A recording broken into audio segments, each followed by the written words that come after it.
Nous voici pour une nouvelle vidéo sur Ravelry. Aujourd'hui, on va traiter du comment on fait pour ajouter un projet dans notre liste de projets. Donc, pour ajouter un projet dans notre liste de projets, parce que les projets, on en a tout plein, on va tout bêtement cliquer sur Ajouter un projet. Une page va s'afficher, voilà.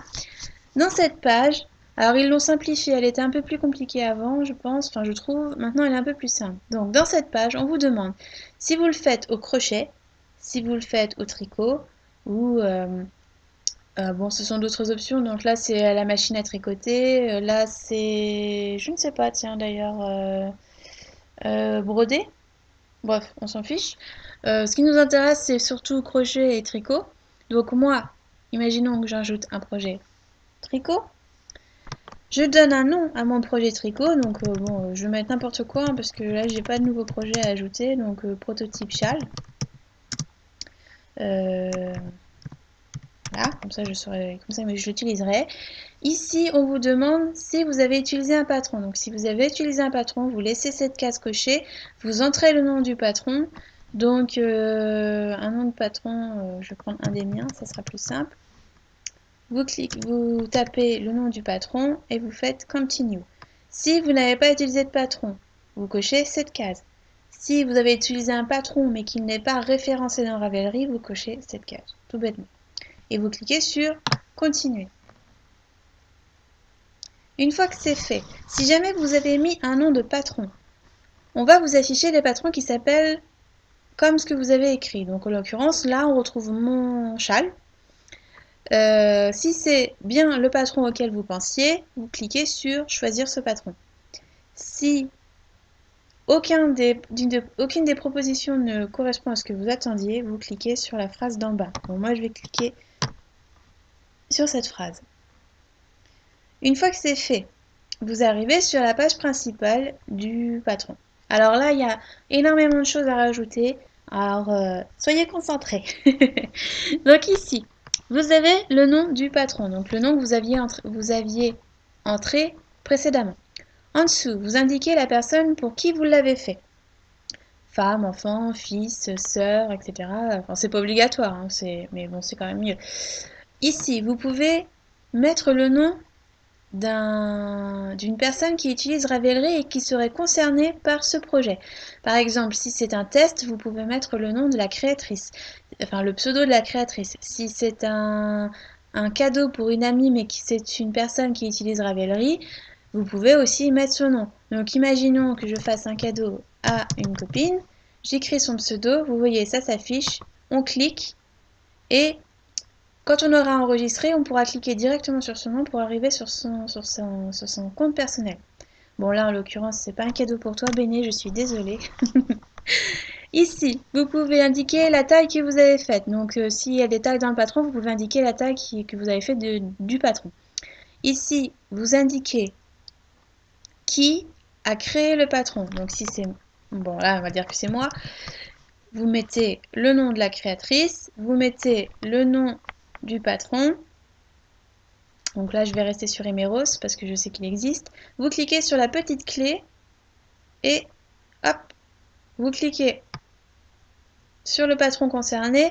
Ça permet à Ravelry d'incruster un lien qui redirigera les personnes intéressées directement vers comment on appelle ça? Vers la page du patron. Là où on peut l'acheter, où on peut le télécharger, etc. Bon, là, en l'occurrence, moi, ce n'est pas Emeros, donc je l'enlève. Ici, vous avez indiqué que c'était du tricot, donc c'est toujours indiqué. Et ici, vous pouvez indiquer les tags que vous avez créés pour organiser vos petits onglets dans la page principale des projets. Donc là, moi, je veux qu'ils se mettent dans la catégorie des châles, donc je vais marquer, bon, moi je marque les deux en anglais et en français, il va se mettre tout de suite dedans. Ici, vous pouvez cliquer si vous voulez ajouter un numéro d'aiguille. Donc par exemple, on va dire que moi, mon châle, je vais le tricoter en 4 mm. Vous pouvez ajouter autant d'aiguilles que vous le voulez. Bon, moi en l'occurrence, je vais juste faire en 4, donc on va laisser comme ça. Ici, vous pouvez ajouter la laine. Donc soit vous cliquez sur ce petit rond vert et vous ajoutez une laine qui n'est pas dans votre stash, que vous n'avez pas répertoriée. Donc on clique, on ajoute le nom de la laine, on clique sur le petit symbole ici.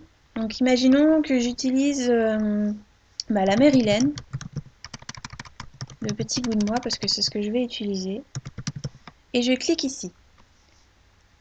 Vous pouvez voir ici, petit bout de moi, Mérilaine, sa laine s'affiche, je clique dessus. Ça permet, comme précédemment, d'intégrer un lien. Si quelqu'un est intéressé par votre fil et qu'il veut plus d'informations, il cliquera directement sur le lien pour tomber sur la page qui décrit le fil. Ici, vous pouvez ajouter le nom de la couleur, vous pouvez ajouter la teinte principale si vous le voulez, c'est pas obligatoire.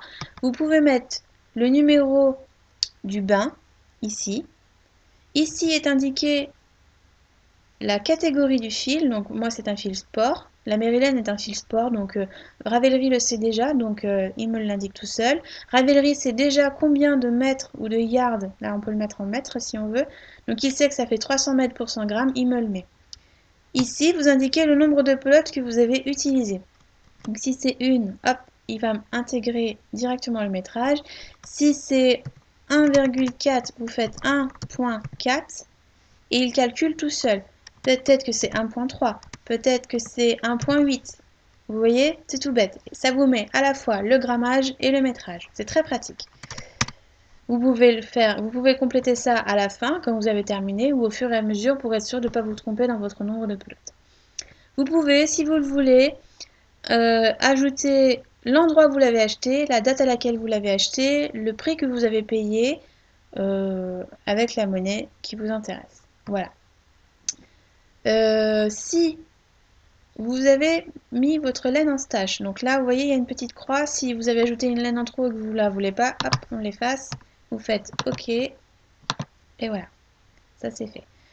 Si votre laine est déjà dans votre stash, vous cliquez sur utiliser la laine de mon stash. Vous voyez ici, il y a tout mon stash qui s'affiche. Donc il y a 2 pages là, parce que j'en ai beaucoup.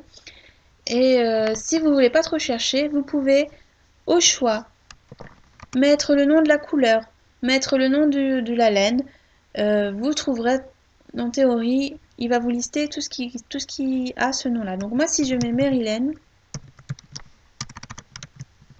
et que je fais rechercher, il va m'indiquer ma Mérilaine Mint que je veux utiliser pour ce châle. Donc je clique sur Use.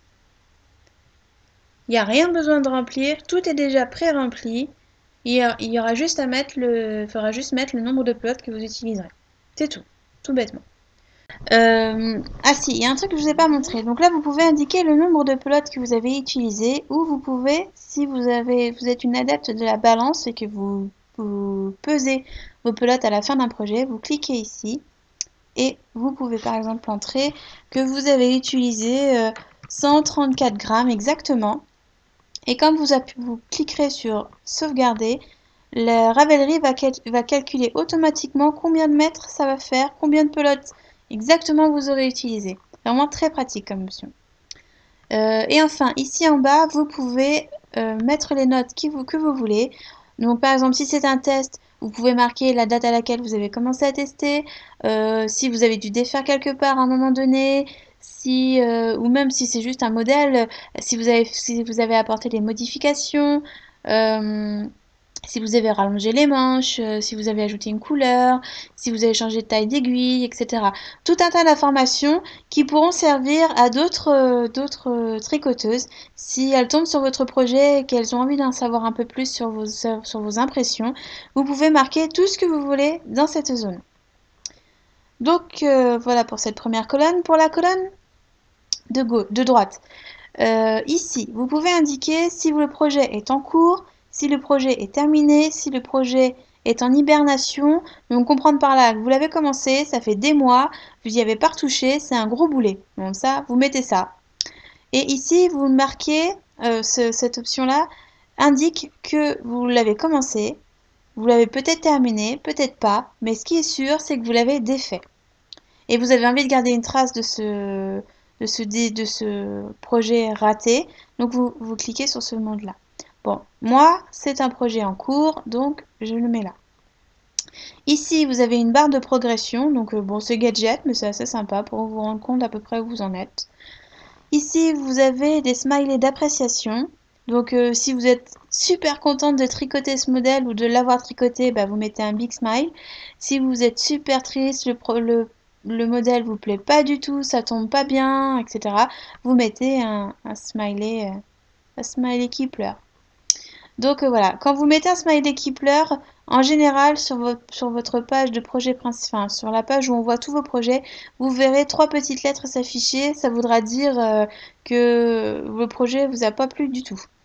Donc bon, moi je suis contente de le faire mon projet, donc je laisse le petit smiley. Ici vous avez le calendrier, vous pouvez dire à quelle date vous avez commencé. Bon, moi je ne le commence pas aujourd'hui, donc je ne vais pas cliquer, mais voilà. Faites attention. euh, la semaine commence un dimanche sur ce site. Ça commence le dimanche et ça termine le samedi. Je sais pas pourquoi. Si vous ne savez pas quand exactement vous avez commencé, vous pouvez cliquer ici, ce qui veut dire je ne sais pas exactement quand j'ai commencé. Voilà, vous pouvez chercher les dates, les mois, etc. Si vous avez vraiment envie enfin comment dire, de recenser tous vos tricots, c'est l'idéal. Ici, vous marquez la date de fin, ça marche exactement pareil. Ensuite, ici, vous pouvez partager avec les groupes dont vous faites partie. Donc moi, par exemple, je vais le partager avec mon propre groupe. Donc je clique, le groupe dans lequel j'aurais partagé s'affiche ici. Et si je me suis trompée, je clique sur la petite croix. Voilà. Vous pouvez partager avec autant de groupes que vous voulez, il n'y a pas de limite. Ici, si j'avais eu le nom du patron, si j'avais choisi un vrai patron, il y aurait eu le lien du patron, le nom de la créatrice, ce que j'en ai pensé. Donc là, comme ici pour la laine, là c'est la même chose mais pour la laine. Donc par exemple, si je veux dire que j'adore la laine, je mets 5 étoiles. Pour les patrons, en dessous, il y a une petite barre sur laquelle vous pouvez indiquer la difficulté. Donc est-ce que c'était facile, est-ce que c'était moyen, est-ce que c'était intermédiaire, est-ce que ça devenait compliqué, est-ce que c'était très compliqué.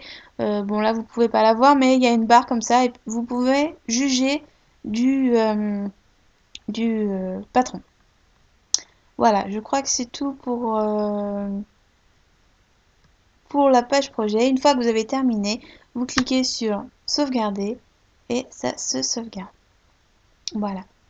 Donc vous voyez, le nom, la créatrice, les tags sont là, la laine est là. Donc si je veux voir la laine, je clique sur le lien. Si je veux voir la laine, mais celle qui est dans mon stash, je clique là, etc., etc., etc. C'est très simple, c'est très pratique, c'est très complet. Vous pouvez vraiment ajouter toutes sortes de données. Donc voilà pour la partie détail. Si vous voulez ajouter des photos, vous cliquez sur l'onglet Ajouter photos. Vous atterrissez ici. Vous pouvez la télécharger depuis votre ordinateur. Donc, vous choisissez un fichier, vous uploadez, voilà, c'est fini. Vous pouvez aller la chercher sur le web. Donc, par exemple, sur Facebook, vous avez mis une photo sur Facebook. Vous voulez aussi la mettre sur Ravelry. Il suffit de récupérer l'URL de l'image. Vous la téléchargez, donc vous slap it. Et elle va s'inclure directement. Vous pouvez faire l'importer d'autres applications. Vous pouvez aussi l'importer depuis Instagram. Ça, c'est tout nouveau, ça vient de se mettre en route là. Alors la première fois, vous connectez à votre compte Instagram. Une fois que c'est connecté, c'est simple comme bonjour. Vous ajoutez n'importe quelle photo. Alors moi, par exemple, je vais ajouter celle-ci. Voilà, ça charge. Je clique dessus, tout bêtement. Ça charge. Et voilà. Maintenant, on sait que mon projet sera fait avec cette laine-là. Une fois que j'ai chargé mes photos, je clique sur détail et hop, vous voyez la photo, elle est là. Et il y a la source en dessous. Comme ça, on ne peut pas vous voler vos photos. Si jamais le patron que vous avez utilisé est cité dans un forum, sur un blog, etc., ça s'affichera ici. Voilà, il n'est pas affiché, c'est normal, hein. La liste s'affichera ici. Et si jamais vous voulez commenter ou que quelqu'un a commenté, vous pouvez laisser un commentaire ou répondre aux commentaires ici. Voilà. Je crois que j'ai fait le tour pour comment on crée une page projet. Si vous avez d'autres questions, n'hésitez pas dans la partie commentaires. J'ai peut-être oublié 2 ou 3 petites choses. n'hésitez pas. Voilà!